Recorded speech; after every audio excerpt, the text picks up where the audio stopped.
keeping you informed. This is KD Country 94 and Z96.3 News. Kansas Information Network News. I'm Jen Austin.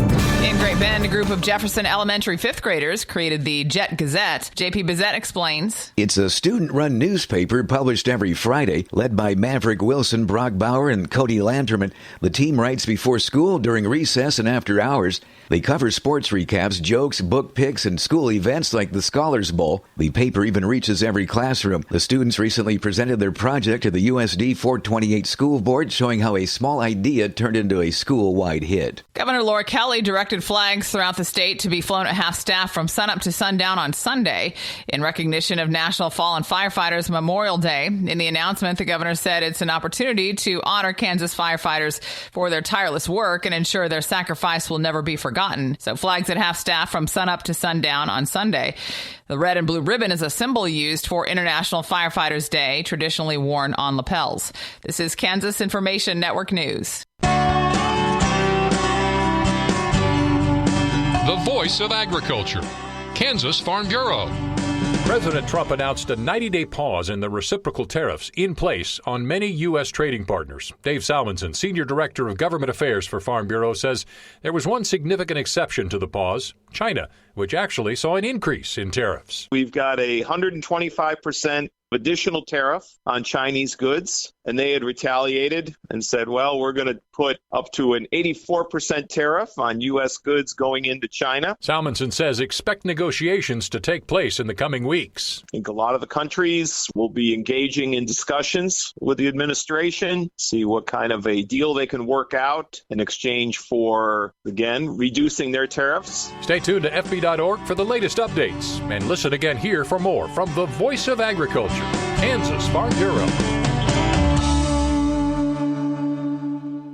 KD Country 94 weather. Here's a look at your local weatherology forecast. A frost advisory begins at 1 a.m. tomorrow morning and remains in effect until 9 a.m. tomorrow. Slight chance for scattered thunderstorms today, otherwise sunshine mixed with clouds at times. High temperatures reach up to 62. Northwesterly winds 10 to 20 miles per hour. From the Weatherology Weather Center, I'm meteorologist Jennifer Wojcicki on KD Country 94. Right now, 48. Your number one source for local sports in North Central Kansas. This is KD Country 94 and Z96.3 Sports. KIN Sports, I'm Spencer Dupuis. Kansas State head men's basketball coach Jerome Tang announced the hiring of assistant coach Bill Peterson on Tuesday. Peterson and Tang have ties back to their time at Baylor together. Peterson has a wealth of experience from all sorts of college basketball up to the NBA and G League level. Tim Fitzgerald, GoPowerCat.com, joined 580 WIBW in Topeka to discuss the hiring. I think having a veteran on the bench, let's be really blunt here, having someone who's seen a lot of basketball, coached a lot of basketball, been in the trenches at all levels and been a teacher of the game, this is probably a good hire. I like that finally. Guys, it's hit me hard. Something's really hit me hard covering primarily men's basketball and football this past couple of years. That I'm older than both the head coaches. And that's not easy to deal with. I used to be the young reporter, the kind of feisty guy, and I'm the old fart. So Coach Peterson's older than me. So welcome, Coach. Thanks for coming to town. Kansas Information Network Sports, I'm Spencer Dupuis.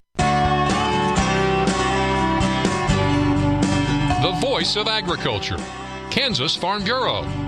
President Trump announced a 90-day pause in the reciprocal tariffs in place on many U.S. trading partners. Dave Salmonson, Senior Director of Government Affairs for Farm Bureau, says there was one significant exception to the pause, China, which actually saw an increase in tariffs. We've got a 125% additional tariff on Chinese goods, and they had retaliated and said, well, we're going to put up to an 84% tariff on U.S. goods going into China. Salmonson says expect negotiations to take place in the coming weeks. I think a lot of the countries will be engaging in discussions with the administration, see what kind of a deal they can work out in exchange for, again, reducing their tariffs. Stay tuned to FB.org for the latest updates, and listen again here for more from the Voice of Agriculture, Kansas Farm Bureau. Coming up, it's your KDNS KZDY Sports Bite with John Bowden. Brought to you by Treb Construction in Tipton, your one-stop shop for construction, concrete work, and garage doors. Nick's Pasture Clearing LLC. If what you need done involves a skid steer, give Nick's Pasture Clearing North of Downs a call. And Goddard Repair, specializing in semi and trailer repair on Highway 24 in Beloit. Proud supporters of your area athletics. And now for your Sports Bite. It's a star-studded field today in Beloit at the 85th Annual Beloit Relays. Gates open at 9 a.m. Field events start at 10. Preliminary and running starts at 11 a.m. 13 3A, 4A teams, including Beloit, Abilene, Chapman, Clay Center, Concordia, Ellsworth, Hoisington, Marion, Minneapolis, Riley County, Russell, Southeast of Saline, and Hayes of TMP will compete in the 3A, 4A division. 17 teams in the 1A, 2A division, including Beloit, St. John's, Bennington, Clifton, Clyde, El Saline, Lakeside, Lincoln, Logan, Osborne, Pike Valley, Republic County, Rock Hills, Salina, Sacred Heart, Smith Center, Sylvan Lucas, Tesket, Tipton, Catholic, and Washington. Beloit seniors will be honored at 3:30 right after the 200-meter run. Addison Butke, Tatum Seifert, Kat Gray, Demetrius Dunnigan, Jaden Mosier, Brody Boudreau, Sophia Thompson, Brooks Jones, Ashton Loomis, Eli Johnson, and Cassandra Thompson. To say that the Beloit girls have put on a dominating display this year, including racking up 25 total medals in most of all the last three track and field events, including 10 gold, 10 silver, and 5 bronze. They scored an impressive 191 points at their last meet at Phillipsburg. The Lady Trojans have been led by two-time defending shot put champion Tatum Seifert, who will lead the charge of the field events today, claiming gold in both the shot put and discus the last three meets. Ashley Loomis has been victorious in the pole vault the last three meets. Brecken Boudreau continues to jump well in the long jump. Watch for sprinters and hurdlers, especially Dakota Gray, who is now healthy and running in the 100-meter hurdles. Bentley Pruitt has been atop the podium in the 100-meter dash in the last several meets, and the 4x100-meter relay team has not been beat of Pruitt, Gray, Scarlett Ledwig, and Boudreau. Addie Butke, Adam Lorenz, and Reese Richards have added silver medals in the last three meets. Addie Butke in the shot put, Adam Lorenz in the javelin, Ledwig in the 100-meter hurdles and 300-meter hurdles. Reese Richards had added some distance running in the 800 and 3,200-meter runs. Gray in the 200-meter dash and the 4x400 relay team has been solid.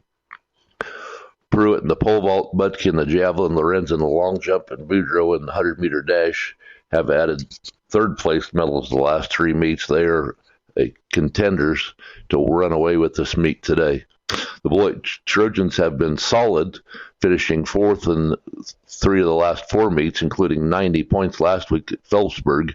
Eli Johnson continues to throw well, winning gold in the shot put and discus. Brooks Jones has added three consecutive gold meets, winning the javelin.